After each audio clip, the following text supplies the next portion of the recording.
talk. There wasn't a picture of you. Oh, okay. So I Googled you. Okay. And then Lacey was like, yeah, because she was saying, yeah, Nile at the river. I said, okay, awesome. so I was, She's so awesome. yeah, so I looked you She's up and awesome. everything. It's How's it going? awesome. I'm Andre Gilbert. Awesome. Antagonistic Agreements podcast. Okay. I'm a DJ as well, so I go by DJ Dre Day. Okay. So I'm gonna interview you and Perfect. Sounds ask good, you a few man. questions. Yeah, for sure. Yeah. I didn't get a chance to research you No, you're fine. all like that, but so you'll just have to like Yeah, just kind of tell me about yourself. I'm flexible. Yeah. So where are you from? Decatur, Georgia, born and raised. Really? Yeah, East Atlanta. Been there really my whole life. I still okay. live in the same house that I grew up in. So Okay. my parents moved probably, I want to say 2 years ago. And Okay. then I bought the house from them and just started, paying the mortgage on it as well. Right, so right. it's just been a great setup, and it's just been, fun, and being able to still be in Atlanta and being home. And, Right. So that's where I'll be once October's about that time. Okay, I'm gonna jump ahead of my question. You a for Braves sure, fan? Sure. I am. Okay. I'm a Braves fan. Okay. I like to say I'm also kind of like split because I'm a Red Sox fan. I've always been a Red Sox Really? fan. Yeah, Manny Ramirez was my favorite player growing up. Well, I think they used to be the Boston Braves, so that's They kind of interesting. they did, and that's the funny part. Is like my hat is it can be interpreted both ways because it's a Boston Red Sox hat, but it's black. So people think it's the Boston Braves when they ain't look that at it, and something? they're like, "Is that a Boston Braves hat? Like that's old." And I'm like, "Nah, it's a Red Sox hat, but it's just black." So, Right.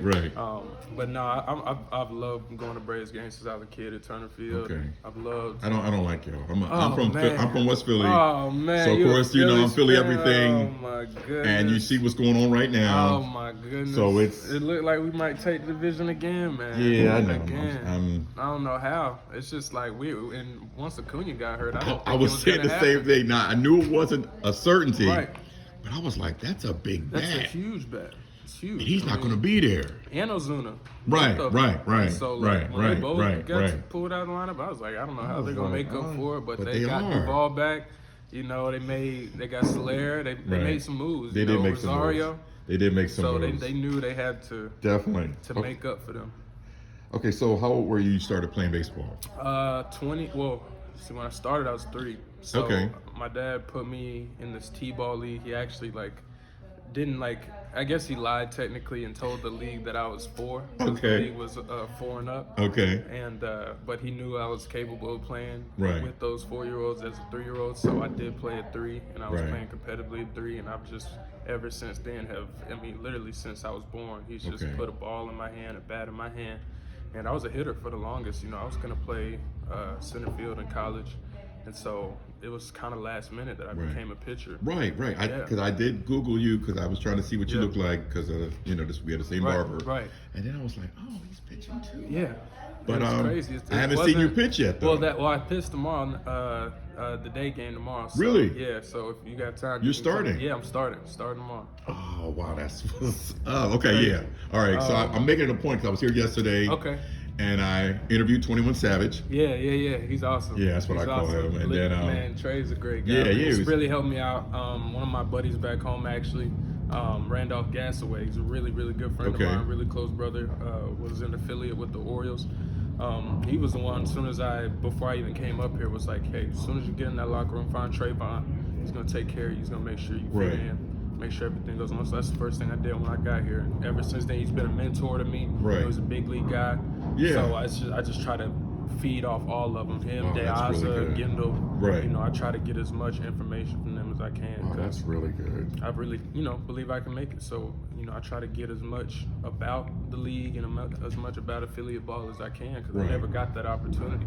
Oh, okay. So it's been a crazy roller coaster of how, I've ended up here. Right. honestly. So were you drafted at all? No, it wasn't. So weren't that's drafted, okay. why my career's just been so crazy. I did 2 years at Walter State Community College in Morristown, Tennessee, and then I transferred to go to University of Missouri for a year, and that was my draft year. Junior year is Right. a big money year, Right. and I did really well. I deserved to get drafted. I had an agent at the time who was telling me all these good things. Right. Little did I know, he didn't really know as much as he thought he did, nor did he know as much as I thought he did. Right. So it ended up not working out. He had kind of scared some teams away. And so I didn't end up getting drafted. The next Okay. year I transferred again because I didn't want to deal with the same things that I had dealt with the prior year. Right. So I immediately just went off to another school in North Carolina called UNC Pembroke, where I finally started for the first time. I was a reliever like my whole time throughout college. So I finally, was like, okay, I can do the starting thing. Right, I'm capable of doing it and throwing for 7 innings, 8 innings a game, because that's, it's a lot of stress on your arm to go from, relieving to starting. Definitely. So, yeah. What you hitting on the gun? Man, I'm getting it up to like 2 or 3 right now. I'm topping out. I love to be like 4 or 5 if I could, but it's just part of the game. You just work and like 2 or 3 pitches? No, 92 to 93. Oh, okay, I got you. That's Okay. what I'm topping right now. Oh, wow, that's pretty good. Yeah. I'm just coming back from a 2-year stint of pretty much taking the complete year off from playing competitively. I was playing in like Sunday men's leagues back home, just going out there and having fun. Like I was convinced that I was retired. After I didn't get drafted out of UNC Pembroke, I was like looking for free agency opportunities. I did a year in the American Association in 2019. Okay. And then with the Gary South Shore Railcats in Gary, Indiana. So I did. Michael Jackson's town. Exactly. Yeah, it's crazy that when I got there, I remembered that, and I was like, trying to see if they had, like statues or like any type of monuments or anything of him in there, or museums, and I didn't see anything. They said they had like one museum possibly that, and his house is still there. The house is still there. Right. But yeah, so I went to Gary, Indiana, and then after that year ended, I was like, I'm done. Like I'm at peace with being retired and being a coach, being a trainer. So I went back home and was just working. Okay. And then boom, after those 2 years were up, I get a call from Gary actually first. And they were like, hey, come back and play. We want you. And I was like, man, I don't know. I'm not really ready. I'm not in shape. And I had played there already. So I was just like, I don't think I'm going to do it. And I politely declined. 2 weeks later, Ross calls me.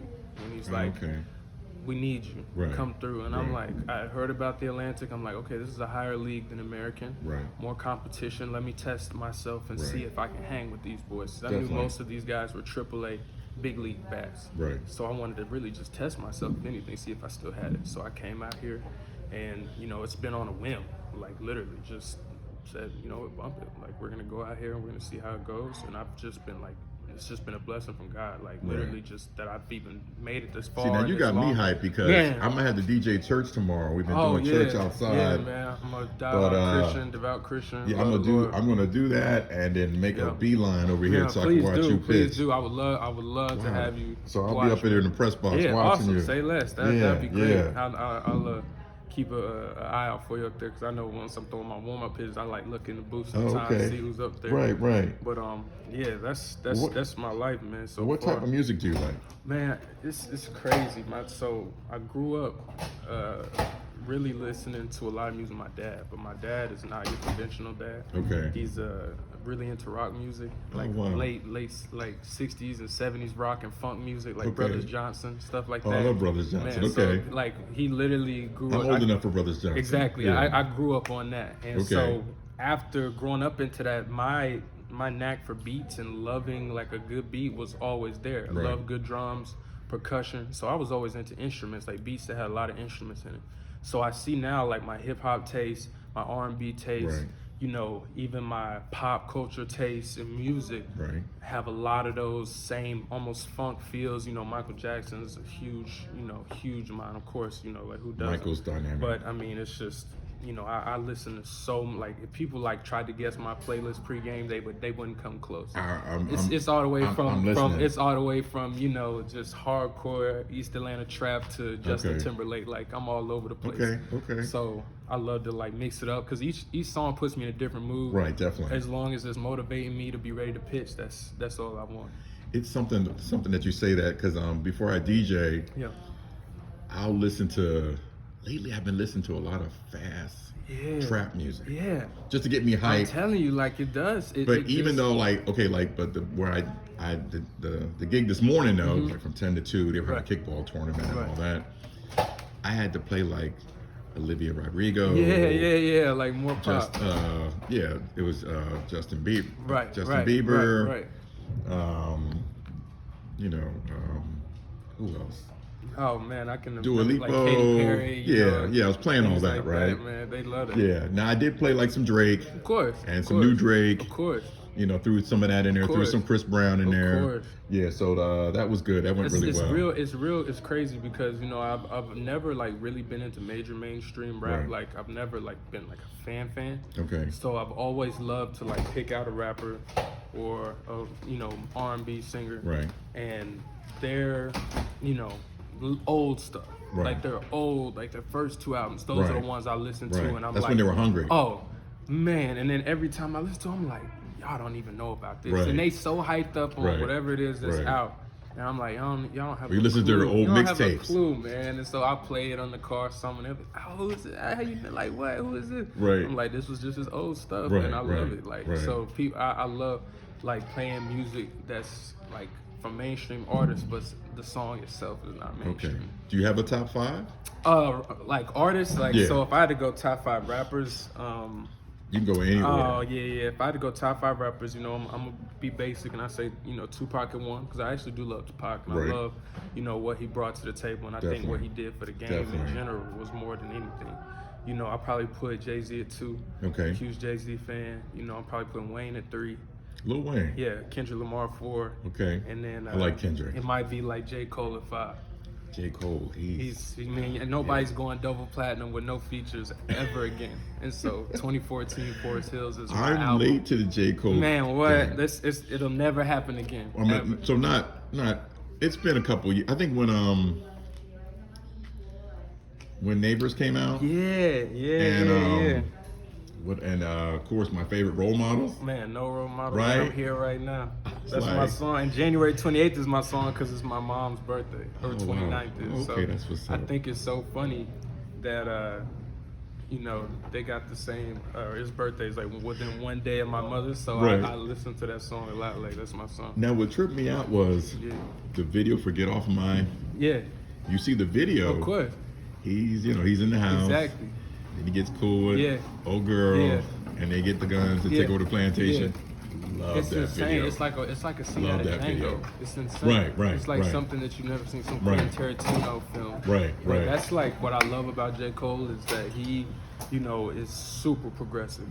And honestly, Lil Baby is like in my honorable mention because of, it's bigger than Black and White. Right. The song he did, it's not the name of the song, but the bigger picture. Oh, you're talking about Yeah, the bigger picture. Yeah. So songs like that like really like impact the culture and like are really impactful to the community, especially the Black community. Definitely. I love that, especially when it sends out more of a positive message. You can talk about Kendrick does that all the time too. That's why I love Kendrick. Yeah, Kendrick. I love substance rap. Kendrick's official. I'll take substance rap and like, because with me, trap is, you got an album, you're loving probably 3 or 4 or 5 songs. Right.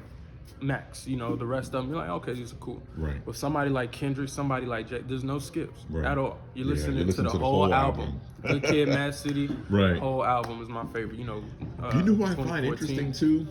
Yeah. Schoolboy Q. Oh man, I was just talking about him earlier today. That's crazy you brought him up because the whole TDE, all the TDE is just J-Rock. Did you see that then he posted something in an interview that he was leaving? Yeah, because it's crazy, man. What was that about? They're probably dealing with a lot of management, not even with Kendrick, because their manager and them they've been going through something. I don't know what it is, but Kendrick, that's why I feel like he hasn't put out music in ages. That's why he's been kind of gone. J-Rock's gone off the grid. Absol's gone off the grid. Everybody that was dominating TDE besides SZA, really. SZA, she's in like her own lane in terms of what she does. She sings like R&B soul, but like with a little. Oh, I love her. Yeah. So love her. Oh yeah, her is great. Because their voices together. Summer Walker. Man, what I love Summer. Yeah, Jean. She's fire. All of them. Like I love that song she's got with Usher. Big fan of that one. Yeah. Come Through. That's one of my pregame playlist jams. Oh, wow. Yeah, so I'm a big like meaningful rap. Come Through that. No, that's with Chris. Oh no!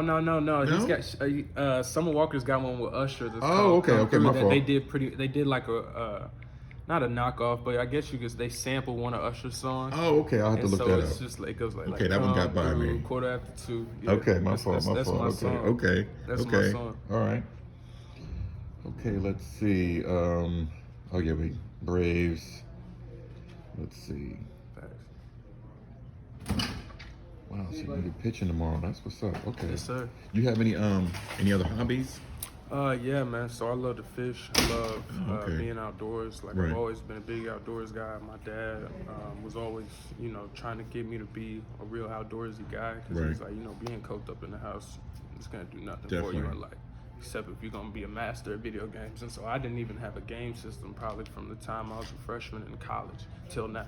Haven't had not one game system. Oh, wow. Don't play PS5, don't play PS4 unless it's the controller's put in my hands and I'll go bust somebody. Okay. And which is crazy to me that I can literally not touch a game system, come back to it, and I'm busting, somebody in 2K, the show, whatever, and not have to play it every single day. I hear you. So I feel like that just kind of proves like, video games are, it's a hobby, it's a fantasy. Right, definitely. So definitely. I never really needed it. How do you feel it being close to the actual game?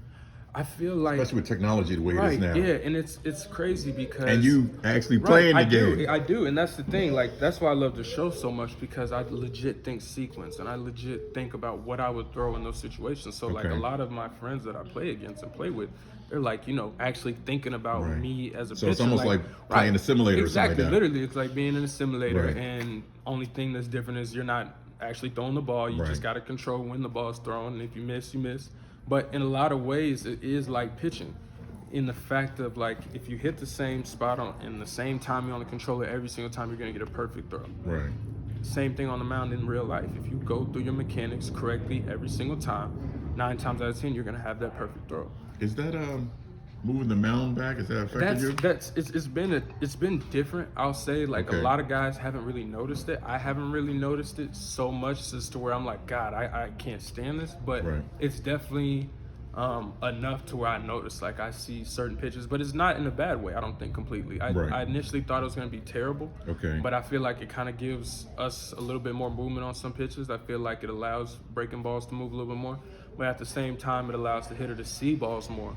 And surprisingly, the stats and the statistics have shown that, actually having the mound move back has actually been helping the pitchers. So it hasn't done what they really thought it was going to do, which is increase, balls. You think they'll keep it?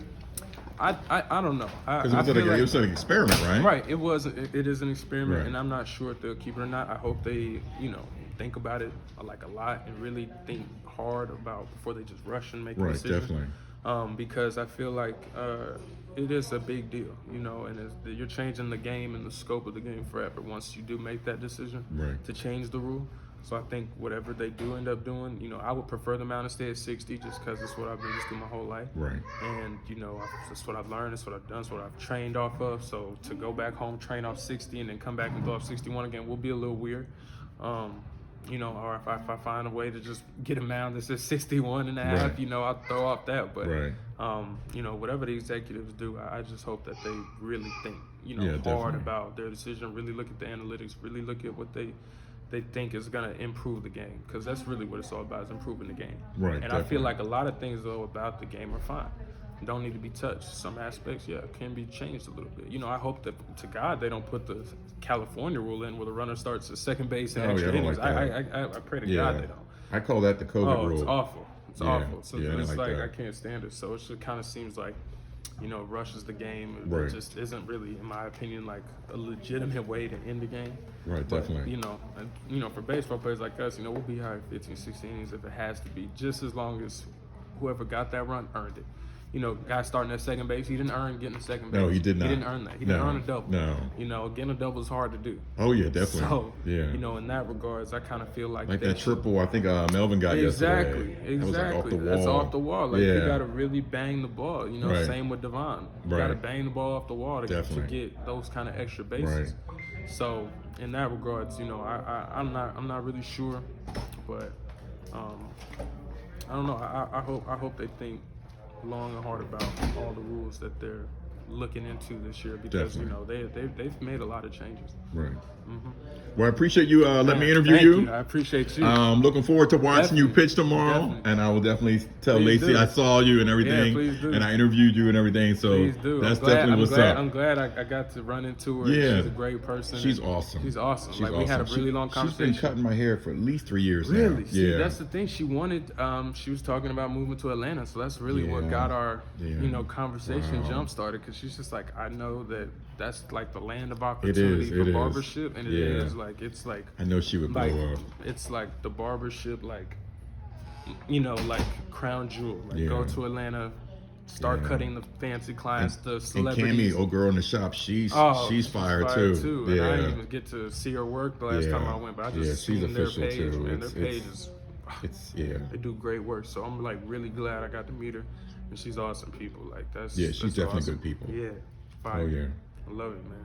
All right, man. I appreciate it again. Looking forward to seeing you pitch tomorrow. Okay. All right. Good luck tomorrow. Definitely. Thank you. I appreciate it. All right. Have a good one. Yes, sir. Thank you.